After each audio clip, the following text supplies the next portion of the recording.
Murakoze nyakubahwa Perezida wa Repubulika. Before that, Scovia, Mr. President. Exchange nabonye hagati yawe na Minister Olivier byari ibiki? What happened? Interested kumenya uko nayo ukurikiranye nkagerageza kureba ikibazo kirimo nkakibura. Now I want you to mbere yo kumbaza banza unsobanurire menye ibyabaye niki. Murakoze nyakubahwa Perezida wa Repubulika. Ikibazo cyabaye ko ntazi igifaransa neza ku rwego nyakubahwa Minisitiri yumvaga nkwiye kuba nkiziho. Ngerageza gushyira ijambo rye mu Kinyarwanda kugira ngo Abanyarwanda bumve.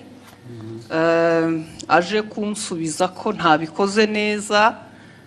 Hari ku cyumweru yakosoraga Ikinyarwanda ni ukuvuga ngo hari message yari yanditse cyangwa ubutumwa mu Gifaransa.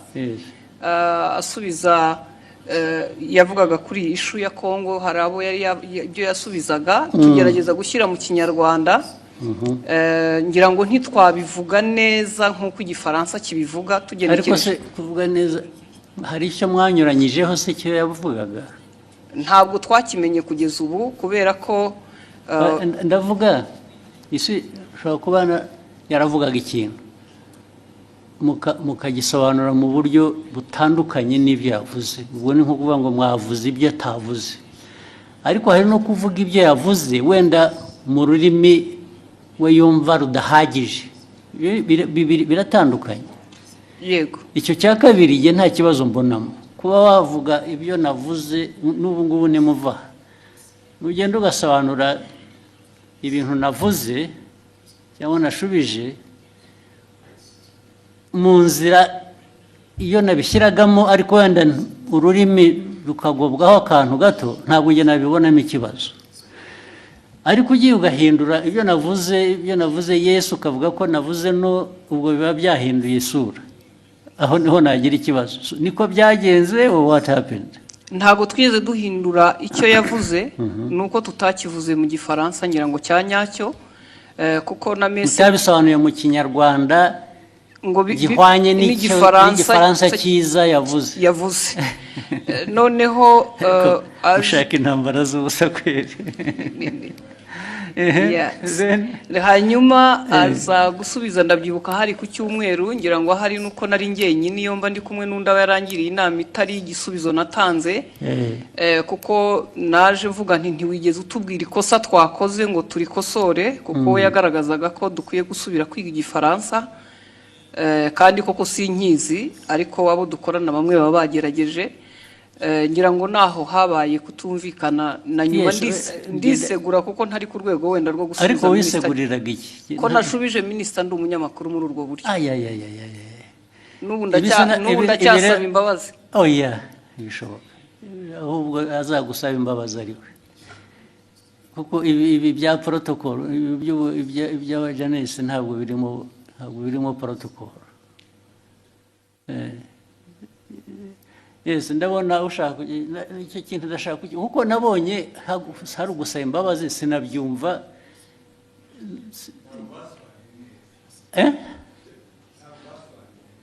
Kudasobanura neza ariko nabyo bifite ikindi bivuze bibiri. Neza ni ukuvuga ko ibyavugwaga mu Gifaransa sibyo byavugwaga mu Kinyarwanda. Biratandukanye. Si ukuvuga ko Ikinyarwanda cyari kibi. Oya, ntabwo cyasobanuraga icyo Igifaransa cyavugaga. Byanyuranye bite? It was not opposite. Sinibuka neza ariko icyo gihe twarabibonye twese tuti niba mutazi Igifaransa nta mpamvu yo gukomeza kuvuga mu Kinyarwanda mwihimbira. Ariko ubwo namwe mwagiye mu rurimi gusa ntimwareba content. Nge ndashaka kumbwira content. Nyakubahwa unyemereye buretse content nuko cyanyuranyijeho niki yavuze iki ku buryo kinyuranyije n'icyo undi yari yavuze. Aho izo mvi zanjye zintaye mu gihe kuko no ariko icyo nibuka icyo gihe kuko twese twabibonye icyo Minisitiri nta makosa yakoze. Avuga ati hari ibyo gihe navuze mwebwe musobanura mubwira Abanyarwanda ibitari byo. Yes, ariko ntabwo wavuga utyo gusa utavuga ibyo ari byo nawe. Muri aka kanya mu mbabari nizo. urabivuga n'imbaraga ukagira ngo kuko hari substance hari na form, hari content na form.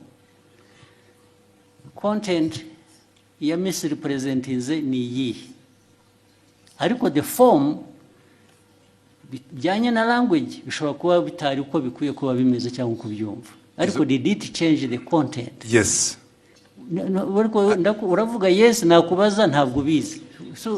Nibyo nibuka, ariko na minister nawe arahari. Of course, n'ubundi iyo mbwira nkabaza minister na mbere hose. Yes, minister tubwire. Very important kuri jye nabonye abantu bahereka. Ariko nta protocol iri mu bibi bintu.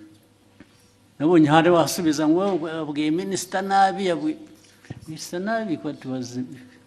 Murakoze, Your Excellency. Ntabwo byari ikibazo cya protocol, ntabwo byari n'ikibazo cyo gusubiza minister nabi. Nge nta kibazo nari mbifiteho. Ikibazo ni content. Nari navuze bijyanye n'inama yabereye i Nairobi ya Africa Forward Summit twari twagiyemo. Tujya ku substance nyine quickly. Kuko guverinoma ya Kongo yaravuze yuko ngo mu nama ngo bavuze ko u Rwanda rwabateye bakabibwira bari mu nama, kandi iyo nama ntabwo perezida wa Kongo yari ayirimo, yaje irangiye bazanye umukandida wabo muri francophonie. So abanyekongo ibyo bavuze nibyo bitari byo. Hanyuma ndabivuga muri tweet mu gifaransa mbabwira ko ibyo bintu mwavuze ko abanyekongo ibyo bavuze atari byo. Hanyuma rero mu kiganiro na Scovia barimo bagerageza gusemura, barabiquestioninga byose. Bande ibyo navuze barabiquestioninga yuko muri ikiganiro Scovia n'abandi banyamakuru basangiye stage muri Mama w'u Rwagasabo. Hanyuma baranavuga yuko bavuga yuko ibyo navuze ahubwo bagiye kubibaza umuhanzi witwa Sherry Silver wari watumiwe ngo aze muri party yagombaga kuba after the meeting ya Africa Forward Summit. Ku buryo navuze yuko bitanakwiye yuko ariko ibyo bavuze bitajyanye n'ibyo bavuze ni ibiki? Nibyo ngibyo byuko Kongo yanenze u Rwanda mu nama, kandi Kongo perezida wayo ataranahari. Ibyo nibyo navuze, bo baranabiquestioninga. Barabiquestioninze cyangwa babiripotinze ku buryo butari bwo? Babiquestioninze ibyo navuze. Bavuga ko ahubwo baza no kubaza umuhanzi. Babiquestioninze bavuga ko ibyo wavuze bitari byo, cyangwa ko bitari byo, ko bitumvikana, ko ahubwo baza kubaza uwo muhanzi ko ari wewe uza kubisobanura. Ikitarumvikanaga ngo nikize? Nibyo nanjye nibaza, kuko ibyo navugaga byari clear, kuko Kongo yavugaga ko ngo batunenze ko mu nama ya Africa Forward Summit, kandi Kongo itari nahari. Baraje ariko ibyo ni Kongo yabivuze. Ibyo ni Kongo yabivuze, ngewe ndabinenga muri tweet mu gifaransa. Hanyuma ahubwo bo barananenga bavuga ko bidasobanutse ibyo ndimo mvuga. Bitasobanutse meaning what? Ko ibyo mvuga nenga Kongo ko bitari clear, kandi ari nge wari uhari muri iyo nama. Ibyo navuze byari bisobanutse, kandi ari ikintu kimisinga aho ngaho ntumva neza. Bakwandika bavuga ngo ibyo bavuze si byo, bavuze ibyo bo kuri bo, bakuvugiye ibyo wavuze se bitari byo. Oya, barabiquestioningaga yuko ibyo mvuga bitumvikana. Best ku bintu ntanumva, kubera ko it was clear ibyo navugaga byuko Kongo ntabwo yari mu nama, ntishobora kuvuga. Babiquestioninze bavuga se ngo Olivier arabeshya, ntabwo biri ari byavuze, cyangwa yavuze bashatse kuvuga ibyo wavuze ariko babivuga mu buryo butari bwo, batanga indi content or bavuga ko ibyo mvuga bitumvikana. Ko ngiye ibyo mvuga nka Minister wa Foreign Affairs wari muri iyo nama, ko ibyo mvuga bitumvikana, ko ahubwo bagiye kubaza umuhanzi utari no muri iyo nama. Umuhanzi bamubarizaga iki? Kubera ko yari yatumiwe muri party yabaye nyuma y'iyo nama. Hari party yabaye, hari umuhanzi wari watumiwe ngo bafashe gutegura iyo party, ngo nibo baza kubaza mu bintu byavugiwe mu nama y'abakuru b'ibihugu narindimo. Aho ngaho niho hari ikibazo. ariko ikindi kibazo muhitamo kubishyira ku rubuga muterana amagambo. nuko hari hashize n'iminsi mubwira ibyo batagiye basemura neza, mwandikira akamubwira ko babikora, nyuma bakongera bagasubira bakabidistortinga. Ibyo byaje kuba noneho bitari interpretation. Ibyo bavuze gusa ko ibyo bavuze atari byo. Ko atari byo, ko babi-questioning. It is very intriguing. What is it? Nyakubahwa, murakoze kongera kumpa umwanya. Abandi mwari kumwe icyo gihe ni bande mbese? Ni abanyamakuru dukorana, ntabwo bari hano. Twari mu kiganiro dusangira amagambo magufi turebe turangize. Icyabaye, leta ya Kongo yavugaga ko bari bahari nk'uko nyakubahwa minisitiri yari yabavuguruje, nawe akavuga ko batari bahari. Noneho mu kiganiro, kuko abari talk show atari kuvuga ngo turasoma amakuru kwa kundi twihuta. Ni ikiganiro mwakora? Ni ikiganiro, noneho tubiteramo urwenya, turavuga tuti se ko tutariyo nk'abanyamakuru, Kongo ikavuga ko ihari, u Rwanda minisitiri akavuga ko adahari, turaza kubaza uwo muhanzi twabonye we yaranahara tubwira ngo yarashinzwe protocole kuko yagaragaye yifotoza muri iyo nama na perezida w'Ubufaransa ari nawe. Mwibaza ngo noneho icyabaye niki? Twibaza ngo niki, turaza kubaza uwo ni utari ku ruhande rwa Kongo ntabe na minisitiri ashobora kutubwira ko yamubonye cyangwa atamubonye. Tubivuga dutyo turagenda. Nyakubahwa Perezida wa Repubulika, ngira ngo ikibazo cyaje kuba ubwo nyakubahwa minisitiri yazaga kuri Twitter akoresha imvugo igira iti Madame Scovia Mutesi, ikiganiro cyanyu kiratera urujijo mu Banyarwanda. Inyandiko yanjye yanditse mu rurimi rwumvikana. Ubutaha muzashaka umunyamakuru uvuga neza Igifaransa asemura inyandiko nk'iyi uko bikwiye mbere y'uko muyiganiraho. Nibiba ngombwa muzabaze. Ariko urumva mwese mugira ngo mufite muzambaze, sorry. Uretse mufite ikibazo. Olivier ko avuga, ko minisitiri avuga, ni nk'aho bavuze ngo ibyo yavuze asubiza ko abanyekongo batari bahari. Mwavuze ko ni nk'aho muvuga ngo abanyekongo bo baravuga ngo bari bahari, wowe uravuga ngo ntibari bahari. Nibyo byateye urujijo. Yego. Okay? Ntabwo byaba ikibazo cy'Igifaransa rero cyangwa Ikinyarwanda. Kuko niba uvuga ngo mu iyi nama ntabwo bari abantu bari bahari. Okay? Then wowe ukavuga ngo minisitiri ibyo avuga ntabwo ari byo, bariya baravuga ngo bari bahari, minisitiri aravuga ngo ntibari bahari. Icyo kikaba ari cyo kiba ikiganiro, ntabwo ari ikibazo cya interpretation. Ni ikibazo cyo kuvuga ngo either abantu koko bari bahari cyangwa ntibari bahari. Iyo ntabwo ari interpretation y'Igifaransa cyangwa Ikinyarwanda.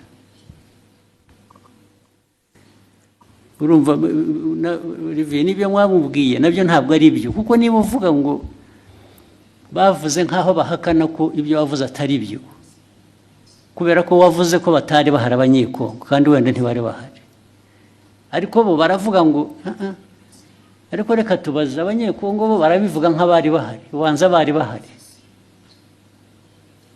So meaning barashaka kumenya niba wowe ibyo wavuze ko batari bahari ari byo. Ntabwo ari ikibazo cya interpretation ya language. Biri he aho ngaho? Ni ikibazo cyo kunyomoza kuvuga ngo minisitiri yatubwiye ko abanyekongo batari bahari. Reka tubaze uriya muntu wundi wari uhari tubwire ko kuko abanyekongo batari bahari. Ntabwo ari ikibazo cy'Igifaransa cyiza cyangwa kibi. Ni ikibazo cyo guhakana icyo wavuze in whatever language you said it. Sinzi niba mubyumva. Ahangaha ikibazo cya interpretation ya language kivuye he? Cyangwa Igifaransa kibi cyangwa Ikinyarwanda tumvikana bivuye. What is at issue here is to prove that either ngo ibyo babivuze koko bari bahari cyangwa se babivuze babeshya ntibari bahari. Ariko we Olivier yavuze ko abanyekongo batari bahari. So icyo ni ikibazo cya the substance of the argument, it's not the language. So mwagihinduye ikibazo cya language gute? Ntabwo twagihinduye ikibazo cya language. Ndavuga we na minister niwe mbwira. Ntabwo ari ikibazo cya language ngo uzajya ubwira abanyarwanda kuko niyo waza kuba yabyumvise igifaransa neza. Still yajya kuvuga ngo Olivier yatubwiye ko abanyekongo bari bahari kandi batari bahari. Yatubwiye ko batari bahari kandi bari bahari kuko abanyekongo baravuga ngo bari bahari. Is that an issue of language? Ibyo mukabiterana amagambo mu media gute? Yes.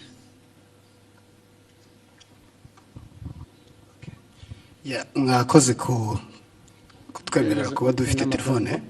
Nitwa Mutuyezu Oswald. Byose narabikurikiye. Ndetse nanjye nagize comment kiraho minister aranyandikira kuko nanavuze ngo bakwiye kuba babiganiriye mu gikari. Bitari ku Karubanda. Minister arambwira ati byari maze kuba byinshi. Nje uko nabikurikiye nkanabisesengura impamvu minister yazanye mu kibazo cy'igifaransa ni impaka n'indende ntago ari kiriya gice cyonyine. Hari ukundi babisemuraga ukumva harimo amakosa.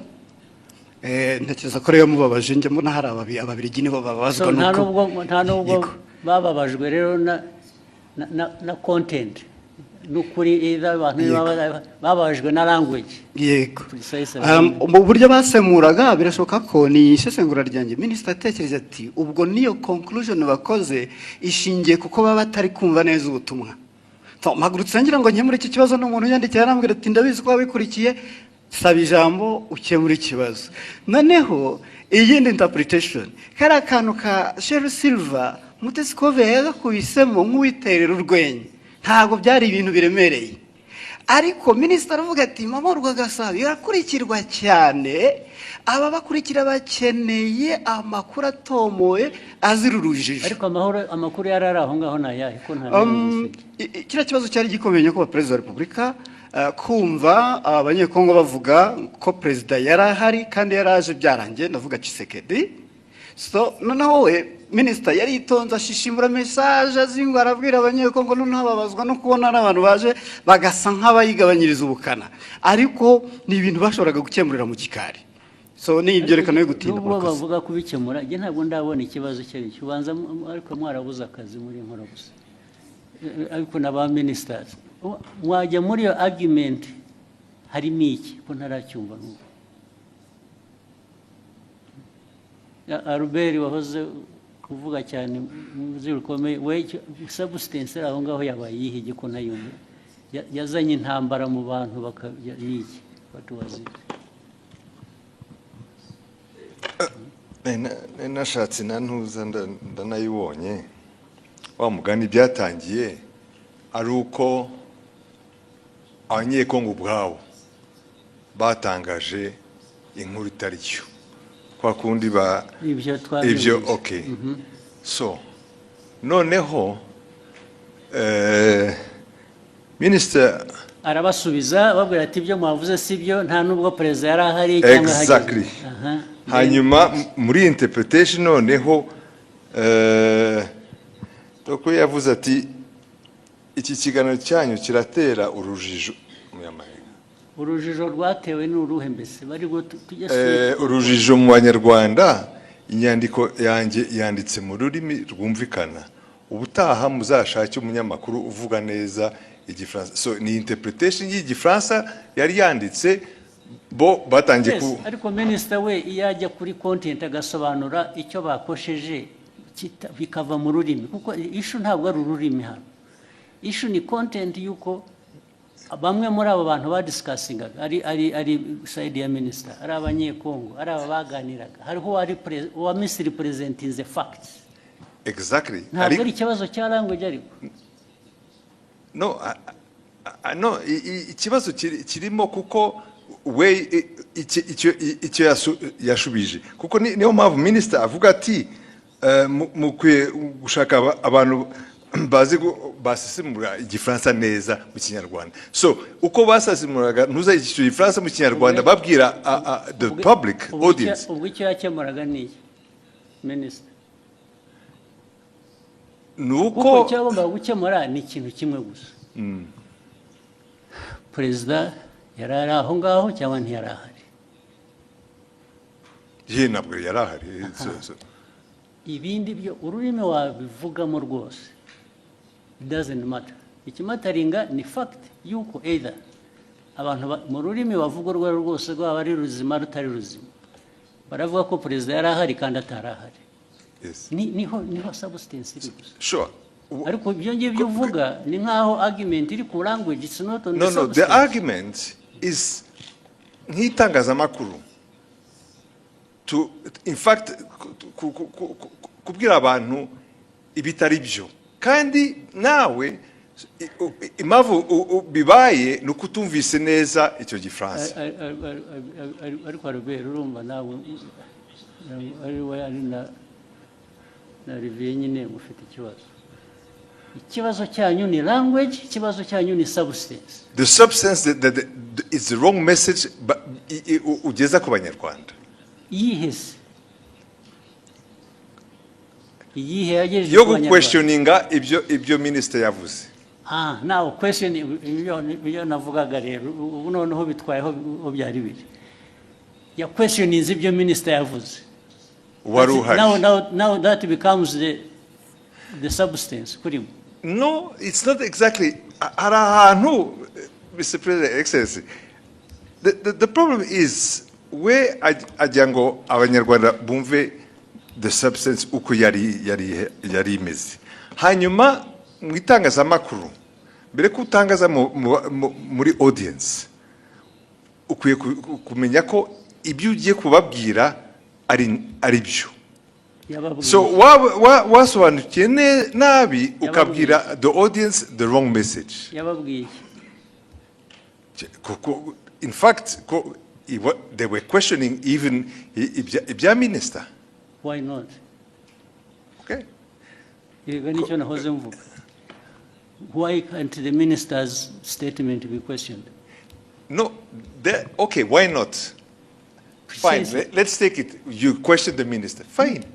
So, nibyo byabaye. Yanagira ngo ho mu journalist wowe noneho warukwiye kubona you should be asking what I'm asking. Naho ibyuko a journalist agomba guconforminga ku byo minister yavuze, it's not right. Okay, in fact, tuvuge nkanjye wabikurikiye icyo gihe kubera ko narinzi inkuru uko yari iteye. For me also I was saying kabisa mugenzi wanjye mu itangazamakuru ari aratangaza inkuru itariyo. That is my personal. Ariko yatangaje iki ko ya questionings gutangaza no questioninga no kubaza uvuga ko ushaka kumenya ukuri, it's not ntabwo ari gutangaza. In fact ni nkaho yemezaga ko wenda ibyo abanyekongo bavugaga byari byo. Ariko kandi yashoboraga kubikura bericisha make. haraho ya byanditse muri iyo language, haraho ya questionings byaba mu cyongereza mu gifaransa cyangwa mu kinyarwanda. Je uko ni minister avuze ibintu wari uhari nk'umunyamakuru nagendera kuri ibyo ngibyo.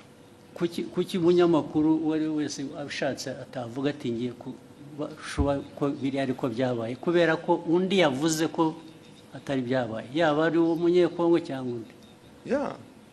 So ishu ni yihe none? Ubwo we Olivier wumvaga ikibazo ari iki? Mwagiye mu mpaka z'iki ko noneho bigenda biba even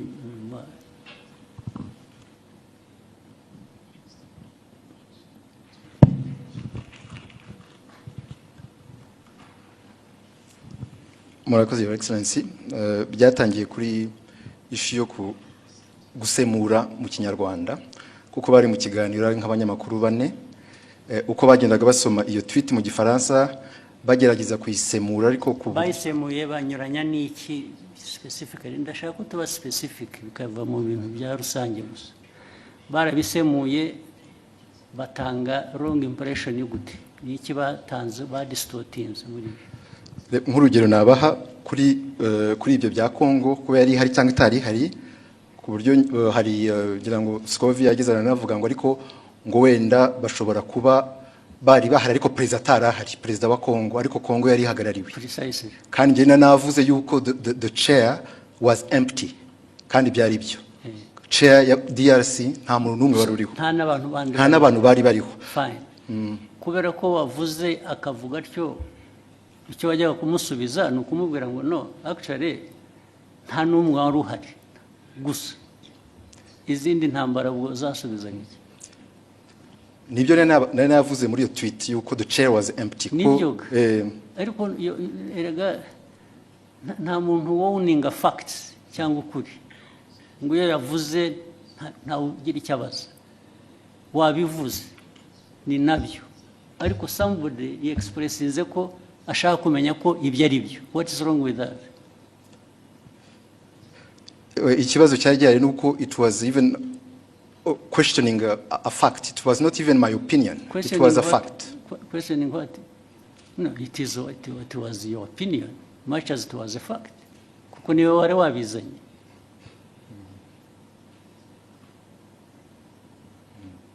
Your opinion can be a fact, much as it may not be a fact.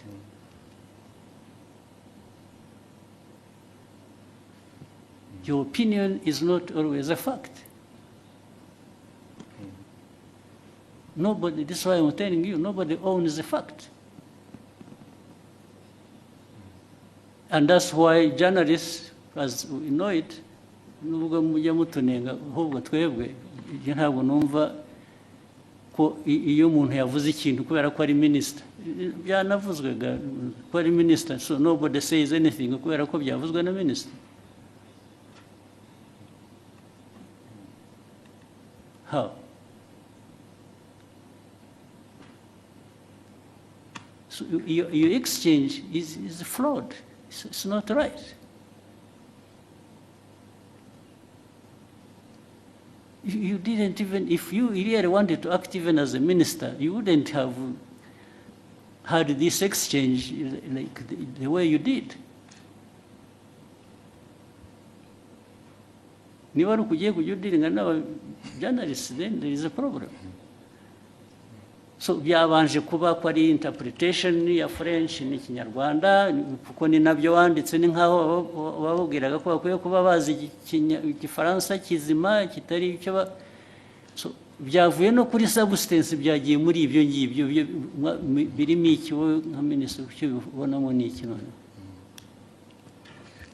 It was just to ensure yuko abanyarwanda bahabwa the right information kubyerekeye ibyabaye gusa. The right information iva mu bibazo bibazwa. If they are asking you and you can substantiate what you are saying, abanyarwanda they are benefiting. Another time actually they may question you and find what you said was not right. Still abanyarwanda will benefit.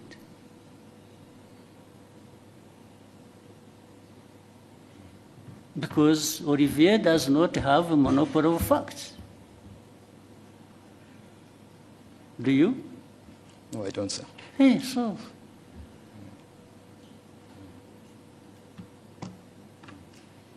Why would you behave in exchange as if you own the facts?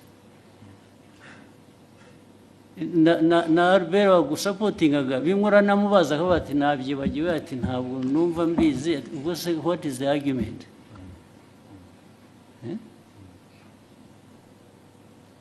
Muvaneho kajagari muzo. So you ask what you are. Actually what concerned me why I raised it, I saw him her apologizing and I thought she didn't have to apologize. Apologize for what? nasabye imbabazi kubera ko ndi umucuruzi mfite televiziyo minisitiri Wakunda. kuvuga ko tutize dufite ibintu bitameze neza Hapana. nshobora gutakaza isoko nagombaga kujya mu Wakunda. ruhande rumeze rutya ariko kuri jyewe waritakaza waporojayizinze babo nasabye imbabazi nabo bambabarire there was absolutely no reason to apologize. None.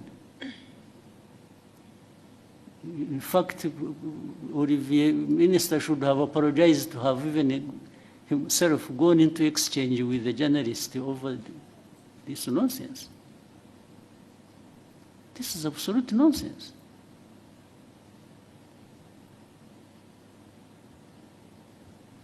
Okay, go ahead.